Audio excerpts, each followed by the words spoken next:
तो hello guys, कैसे हो लोग। मेरा नाम है हर्ष और आज हम एक सिंपल सा क्वेश्चन करने वाला है। बहुत इंपॉर्टेंट क्वेश्चन है बोर्ड एग्जाम के लिए, क्लास 10th के लिए, है ना। तो chapter number 8 introduction to trigonometry से ये आया है, एनसीईआरटी का क्वेश्चन है ना। बहुत इंपॉर्टेंट क्वेश्चन है, ठीक है। तो sine A minus B equal to दे दिया half, cos A plus B equal to यहाँ पे दे दिया ये हाफ, और यहाँ पे ए प्लस बी की रेंज दे दी, और ए जो है वो बी से बड़ा है। तो ये अपन को लास्ट में चेक करने के क्वेश्चन चेक करने में काम आएगा। और फाइंड ए और बी, तो ए और बी की वैल्यू अपन को बतानी है। समझ में आया। अब मुझे क्या है, देखो, तुम्हें जब भी ऐसा लगे ना क्वेश्चन हमसे सॉल्व नहीं होगा, तो तुम्हें वो चीज लिख देनी जो क्वेश्चन में दी है। तो मैं sine A minus B equal to यहाँ पे लिख देता हूँ हाफ, ठीक है। लिख दिया मैंने, मुझे कुछ अभी पता नहीं है। अब देखो ध्यान से समझो, याद करो हाफ, इससे कुछ सब याद आ रहा है क्या? कुछ याद आ रहा है क्या इससे? साइन 30 की वैल्यू क्या होती है? हाफ होती है यार। साइन 30 की वैल्यू क्या होती है? हाफ। पता होगा यार इतना। अब ध्यान से देखो, इसको देखो और इसको देखो। Sine A minus B equal to half, sine 30 equal to half. इसका मतलब ये भी सेम है और ये भी सेम है।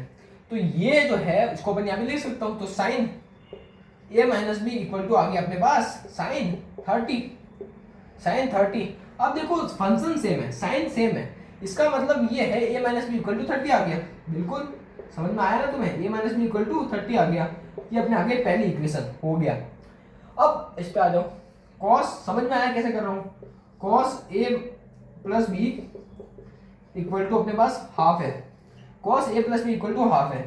तो भाई अब हाफ, तो कॉस 60 की जो वैल्यू होती है ना, वो हाफ होती है। अब तुम्हें एक चीज इस क्वेश्चन में मैं बता दूं, अगर आपको ये याद ही नहीं है ना, तो आपसे ये क्वेश्चन सॉल्व ही नहीं होने वाला और आपके 3 मार्क्स जो है बोर्ड एग्जाम में कट जाएंगे, अगर आपको ये चीज याद नहीं है। क्योंकि ये ट्रिग्नोमेट्री की बेसिक चीज है, अगर आपको ये चीज याद है तो कोई बच्चा भी इस क्वेश्चन को कर लेगा, है ना। पर ये याद ही नहीं है तो कुछ नहीं होने वाला, ठीक है। तो cos A plus B equal to half है। अब कॉस 60 की वैल्यू जो होती है वो हाफ होती है, तो कॉस 60 में यहाँ पे लिख दूंगा। अब देखो वापस से साइन सेम आ गया, तो A plus B equal to 60, A plus B equal to 60 आ गया। ये इक्वेशन सेकंड। एक इक्वेशन, दूसरी इक्वेशन, दूसरी इक्वेशन। अब दो इक्वेशन को सॉल्व करना नहीं आता क्या? दो इक्वेशन को सॉल्व करना नहीं आता क्या? ए माइनस बी इक्वल टू 30 है और ए प्लस बी इक्वल टू ले लिया 60। ऐड कर लो, ऐड कर लो। क्यों ऐड करूं? क्योंकि कट रहा है। देखो माइनस बी प्लस बी को मैं अगर प्लस करूंगा तो कट जाएंगे, समझ रहे हो? ए प्लस ए क्या आएगा? 2a। ये तो 0 आ गया। अब ये प्लस होगा तो 60 प्लस 30 90 होता है। ए इक्वल टू आ गया अपने पास 45। 45 कैसा आया? कैसा आया? 2 यहाँ पे डिवाइड में जाएगा 90 के, और 90 का हाफ क्या होता है? 90 को अगर 2 से डिवाइड करूंगा तो क्या आएगा? 45। अब देखो a की वैल्यू आ गई, b की कैसे निकालेंगे? तो a minus B equal to क्या दिया हुआ है? 30 दिया हुआ है।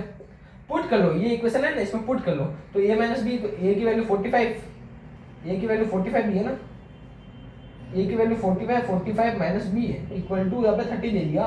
तो b की वैल्यू अपने पास क्या आ गई? 45 माइनस 30 आ जाएगा, इक्वल टू अपने पास b आ जाएगा। तो b की वैल्यू अपने पास आ जाएगी 15।